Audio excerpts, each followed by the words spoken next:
வணக்கம் மாணவர்களே, இந்த பதிவின் மூலம் கோவிட்-19 நோய்க்கான vocabulary, அதாவது கோவிட்-19 தொற்று நோய்க்கான சொற்களஞ்சியம், அதாவது இதற்கான சொற்களை உங்களிடம் கூற விரும்புகிறேன்.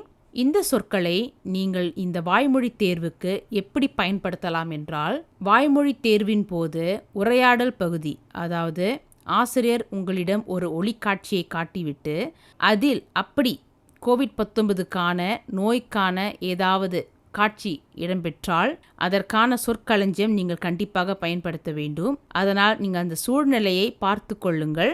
அப்படி தேவைப்பட்டால் இந்த சொற்களை நீங்கள் பயன்படுத்தலாம்.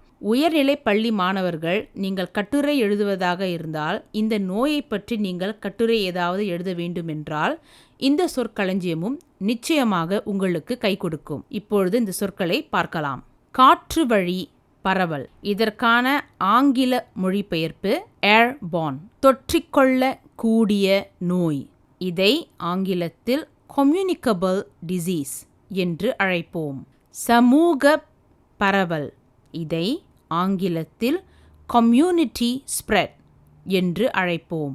தொடர்புகள் தடமறிதல், இதை ஆங்கிலத்தில் கான்டாக்ட் ட்ரேசிங் என்று அழைப்போம். தடமறியும் செயலி, இதை ஆங்கிலத்தில் ட்ரேசிங் ஆப் என்று அழைப்போம். சிங்கப்பூரில் முன்பு ட்ரேஸ் டுகெதர் என்ற ஒரு ஆப் உங்களுடைய கைத்தொலைபேசியில் நீங்கள் வைத்துக் கொள்வீர்கள். அந்த செயலி தான் இந்த பதிவில் ஒரு எடுத்துக்காட்டாக நான் காட்டியுள்ளேன். தொற்று நீக்கு, இதை ஆங்கிலத்தில் டிஸ்இன்ஃபெக்ட் என்று அழைப்போம். கிருமி நாசினி, இதை ஆங்கிலத்தில் germ killers என்று அழைக்கலாம். திரவ துளிகள், இதை ஆங்கிலத்தில் buffer solutions droplets என்று அழைப்போம்.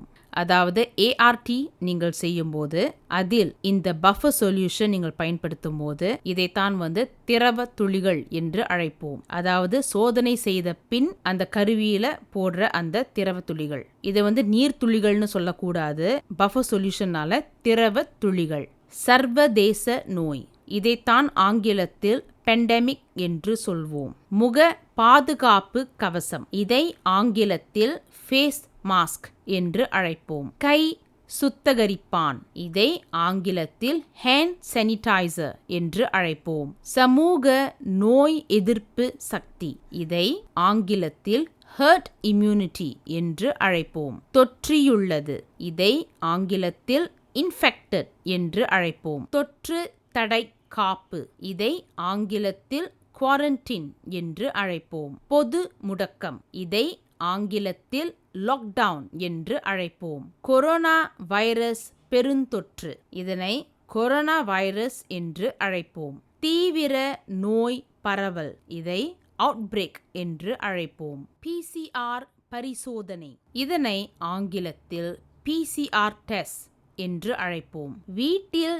இருந்தே பணி செய்வது, இதை ஆங்கிலத்தில் ஒர்க் ஃப்ரம் ஹோம் என்று அழைப்போம். சமூக விலகல், இதனை ஆங்கிலத்தில் சோஷியல் டிஸ்டன்சிங் என்று அழைப்போம். கோவிட் தொற்று நோய்க்கான அறிகுறிகள், இதனை ஆங்கிலத்தில் சிம்டம்ஸ் ஃபார் COVID-19 என்று அழைப்போம்.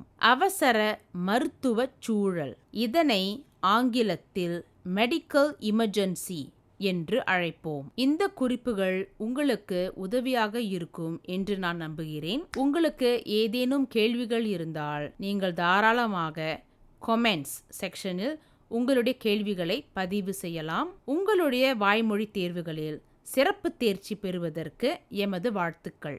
நன்றி, வணக்கம்.